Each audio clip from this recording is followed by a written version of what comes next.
Wow, amigas, amigos, qué intenso estuvo el capítulo anterior para mí, haciendo un recorrido sobre expresar la voz, escribir la propia historia, hacer la carne y darle algo al mundo que realmente contribuya, no porque sea especial, sino porque es la singularidad tuya, mía.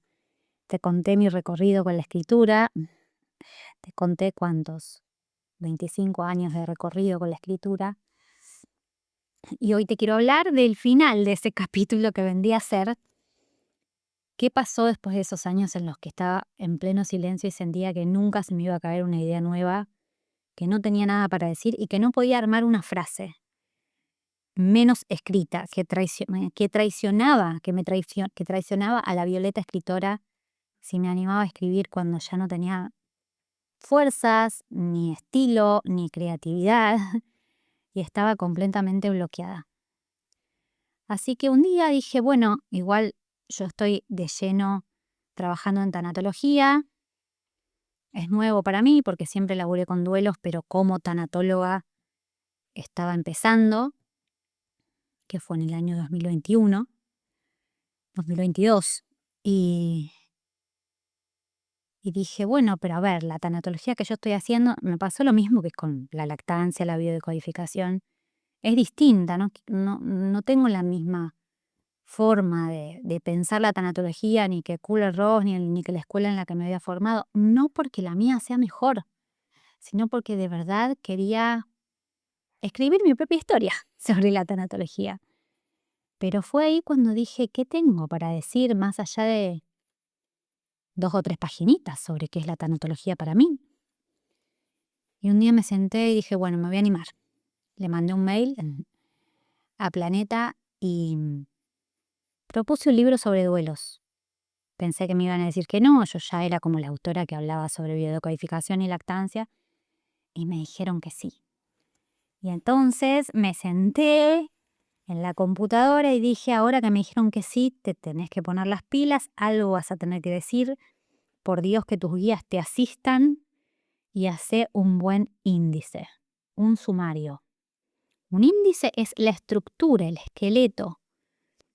No sé cómo se va a llamar este libro, sé que va a ser sobre duelos y quiero que sea un mapa para atravesar duelos, pero no duelos para el duelo típico que pensamos que es la muerte, ¿no? La muerte de un ser amado. Todo tipo de duelos, finales y pérdidas. Porque cuando yo laburo en biodecodificación rizoma, laburo con eso. Cuando yo laburo en lactancia, en puerperio, con bebés que fallecen, en neonatología o con bebés que están hiper sanos, pero con familias que se arman y se desarman después de la llegada de un hijo, laburo con duelos. Porque yo cuando laburo con familias ensambladas y parejas con hijos pequeños que se separan, laburo con duelos. Cuando laburo con personas en crisis que están atravesando ritos de pasaje, laburo con duelos. Y en eso sí tengo mucha experiencia, no en tanatología como tal. Y entonces hice un índice en el que primer capítulo quiero hablar cuando lo escribía, ¿no? Todavía no estaba escrito el libro, de mis duelos, que son muchos. Pero bueno, ahí hice una recapitulación de mi odisea con mi propio cuerpo y mis cuestiones de salud física y mental. Yo quería ser normal, pero era una chica rara. Y siempre estaba entre perder y perderme, entre parir y partirme. Y siempre fui dramática, oscura para algunos, no para otros, por suerte. Mirando el lado B de las cosas, el miedo a la pérdida, que también me ayudó a acompañar pérdidas. Me acuerdo cuando estábamos en tercer año de la secundaria, una amiga mía se quedó embarazada y yo fui la única, pero no por buena, por apasionada de estar ahí donde duele, que estuve en el proceso de si quería o no quería tenerlo, después sí, en ese embarazo que nadie quería mirar y para mí era fascinante, no podía entender cómo la gente no estaba ahí. Así que desde ese momento me di cuenta que yo iba a trabajar con el dolor, pero no quería ser psicóloga. Me gusta ser docente, comunicadora sobre el dolor, así que ese primer capítulo hablé de mí, los duelos de una tanatóloga, mis duelos de adelante para atrás. y conté sobre todo los últimos, la llegada de Cairo mientras moría Lucía, la muerte de mi papá, todas las muertes internas que salieron de esa muerte. Y después dije, bueno, un segundo capítulo para hablar del final de la vida, que es algo que me apasiona, que acompañé a mi papá en ese final de la vida y que necesitamos otra manera de morir, así como en su momento milité otra manera de nacer y tuve mis partos en casa. ¿Por qué no morir en casa? ¿Qué significa morir en casa? ¿Y qué es morir dignamente y humanizadamente más allá de que sea en casa o no en casa? Entonces ahí me metí y dije, bueno, vamos a hablar de tanatología, vamos a hablar de bioética, de muerte digna, de la diferencia entre dolor y sufrimiento, del cerco de silencio, de cómo no nos dicen la verdad y no le decimos la verdad a las personas que amamos y van a morir. Hablemos de la dula de la muerte, hablemos de por qué el doblaje de la muerte es tan parecido al doblaje de la vida. Hablemos de la eutanasia, del suicidio asistido, de la terapia de sedación paliativa. Pongamos todo sobre la mesa. Hablemos de cuidados paliativos, por supuesto. Hablemos de suicidio y demos testimonio. Ay, fue hermoso escribir ese capítulo. Ahí tuve el testimonio de 2 mujeres que, que, que están en duelo por la muerte por suicidio, una de su hija, Mili, y otra de su hermano. Y bueno, piel de gallina, porque pretendió ese capítulo contar que hay varias maneras de morir y que uno muere como es y merece vivir hasta el último día de su vida, hasta el último respiro.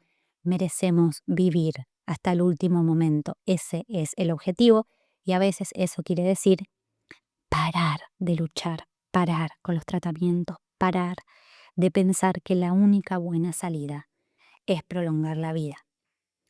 Y después vino el capítulo 3, que a mí me encanta, que es sobre duelos y dolientes, donde hablamos de qué es el duelo. No tiene nada que ver con lo que nos contaron, con las fases, con las etapas, con si acá hay que aceptar o no aceptar.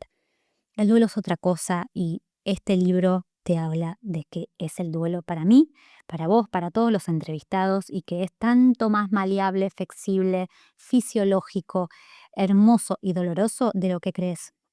Ahí hablamos de los modelos teóricos de duelo, hablamos de los tipos de apego y duelo, teoría del apego y duelo, hablamos de las creencias y el duelo y de cómo cambia nuestra identidad en el duelo, además de las etapas tan difíciles que a veces tienen que ver con la negación, con la invasión del dolor, con la culpa, el enojo o incluso el vacío existencial, el más profundo dolor en el silencio. Y entonces ahí hablamos de cómo acompañarse y acompañar a otros en etapa de duelo y cuáles son los aportes terapéuticos que yo trabajo para trabajar el duelo, incluso biodecodificación rizoma, pero también IFS, terapia de sistemas de familia interna, conceptos de compasión, conceptos de aceptación y compromiso. Después tenemos un capítulo 4 que es el botiquín para acompañar el duelo. Y esto es todo lo que hubiese querido saber para acompañar amigas y amigos cuando todavía no tenía idea que era duelar. Cómo hablar con un ser humano de duelo, la culpa, el enojo, cómo ayudar ante un desborde o ante una crisis de angustia, los mitos del duelo, qué es lo que alivia el dolor emocional, qué no decirle a una persona en duelo, la importancia de los símbolos y los rituales, el mensaje de los sueños en duelo cuando dormimos, el duelo como un lugar seguro. Y después viene un capitulazo que es sobre las pérdidas que no se miran, los duelos invisibilizados, las pérdidas secundarias, cómo acompañar a las niñas y los niños en duelo, el llanto y cómo le contamos a nuestros hijos sobre que su papá, su mamá, su abuelo, su hermano murió. Ahí viene un testimonio precioso que se llama Un papá barbudo sobre la muerte del compañero de una amiga de Sabri y todo lo que hizo con su hijo para acompañar ese duelo. Después hablamos de adolescencia y duelo y una mujercita muy muy jovencita, adolescente, cuenta sobre la muerte de su amiga. Hablamos de duelos invisibles, de puerperio, de cómo nos separamos y nos duele cuando nos separamos de nuestras amigas y amigos. Hablamos del duelo por desaparición. Y ahí tenemos un testimonio maravilloso de Rosalía sobre el duelo en el exilio y la desaparición, en el golpe militar, en la dictadura. Y tenemos muchos testimonios. Dani duela a su bebé, Male duela a su gata, Sofi duele al abuso en una secta, Romy duela su salud, Lore duela su paciente, Violeta, yo, duela a su hijo idealizado, Ceci duela los otros duelos que abre un abuso, Alejandra duela su maternidad, Hernán duela su primer amor, Eli duela su aborto, Rosalía duela el exilio. En el capítulo 6, nada volverá a ser igual. Vamos a cerrar ciclos, aprender qué es perdonar, qué es soltar, qué son las herencias. Si uno hereda además de las cosas físicas otras cosas. Y ahí vamos a hablar de los testimonios de madres e hijas. Hijas que duelen a sus madres y sobre todo madres que duelan a sus hijos. Y una hija, que se llama Violeta, que duela a su padre. Después hablamos de duelar una pareja, de la familia ensamblada, de la pérdida por la ruptura, de la pérdida por la falta de amor y de la pérdida por la muerte. Ahí les pongo mi frase de no se separa el que quiere sino el que puede. Hablamos de los mitos del amor y también hay testimonios maravillosos. Y el 8 es un capítulo que habla sobre la arquitectura del alma. Los recursos, las meditaciones que yo uso, algunas técnicas, mis libros favoritos y una despedida final donde me abro a una visión un poquito más espiritual. Gracias por acompañarme en este ratito de contarte el índice de Duela. Estoy fascinada con este libro. Creo que de verdad no es un libro de nicho, no es un libro para mamás, no es un libro para personas que quieren decodificar sus conflictos, no es un libro para personas que le interesa el transgeneracional, no es un libro para mujeres al borde de un ataque de nervios, no es un libro para madres en crisis. Es un libro para todas las personas, de la adolescencia hasta la muerte, porque todos estamos atravesando duelos y no sabemos qué es, ni cómo acompañar, ni cómo sentir, ni cómo atravesar. Gracias por el apoyo a Duela y les cuento que tengo otro libro escrito que me bajó, lo escribí en 2 días, no es tan largo como este que tiene 300 y pico de páginas. Y ese libro en 2 días son 100 preguntas y respuestas para niñas, niños y adolescentes sobre la muerte y el duelo. Ese fue el ruidito del mate y va a ser mi primer libro para niños. Lo espero con muchas ansias, no tiene editorial todavía, pero sé que va a ser el compañerito de camino de Duela y con estos restos. Mis últimos libros que son sobre duelo y que están acá para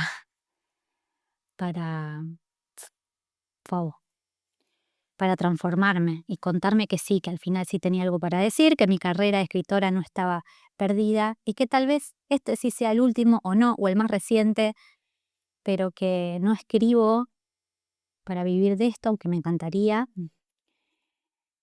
Escribo porque no tengo otra cosa que hacer que contar mi verdad y que decir es una forma de estar en el mundo, de acompañarme y de darle a otros lo que yo hubiese querido, deseado tener y no tuve. Es como decirle a mi parte más antigua, a mi parte niña, a la parte que estaba ahí sufriendo, acá estoy, vengo del futuro. Te traigo esta información que sé que es valiosa para vos.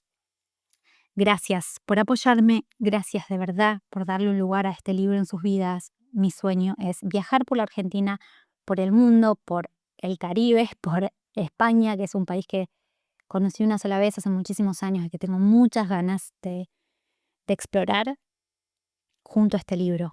A talleres sobre duelo, a talleres sobre crisis, a talleres sobre transiciones, a talleres sobre la mitad de la vida, a talleres sobre pérdidas, rituales y nuevas formas de estar en el mundo después de las pérdidas y a talleres sobre escribir la propia voz. Quiero ir con este libro sobre duelos porque duelos es mucho más de lo que vos pensás y gracias por hacerlo posible, por apostar conmigo a esto, por quedarte en este ratito de podcast que no sé si es realmente de tu interés, pero que para mí es súper importante y el apoyo, el amor de ustedes, los mensajes, realmente me cambian el día, la semana, el año. Gracias, de corazón.